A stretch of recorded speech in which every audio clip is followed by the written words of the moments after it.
পৃথিবীর সবচেয়ে ছোট্টতম ট্রিপ যদি হয় তাহলে কলকাতা থেকে দীঘা বলাই যেতে পারে। ১৮৫ কিলোমিটার ট্রেনে করে আসতে পারেন, বাসে করে আসতে পারেন, লোকাল ট্রেন ধরেও আসতে পারেন। মানুষ শনিবার রোববার যেমন আসে, উইকডেজেও আসে। অনেক ধরনের বিজনেস এখানে তো চলছেই। আমরাও একটা কাজেই এসছিলাম, তার ফাঁকে আপনাদের জন্য শুটিং করে কিছু শর্টস তুলে দিলাম।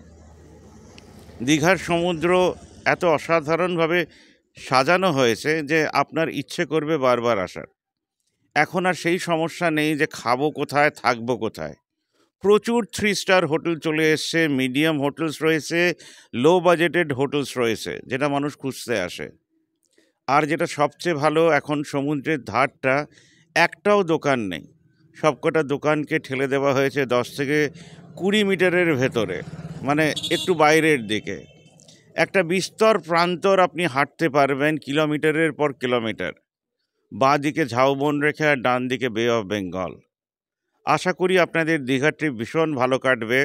আর অন টিভির নাম মনে রাখবেন, দীঘা মানে অন টিভি। কেন? কারণ এখানকার প্রচুর হোটেলকে এবার লোকাল ট্রেনসে দেখতে পাবেন। যখন দেখবেন তখন মাথায় রাখবেন, ফোন করে বুক করেও চলে আসতে পারেন। দীঘা একটি ছোট্ট শহর না, এখন বিরাট।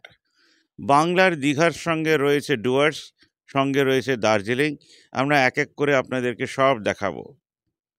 যদি বেড়াতে আসতে চান, শর্টেস্ট ট্রিপের ভেতরে দীঘার নামকে নিশ্চয়ই করে মনে রাখবেন। ধন্যবাদ।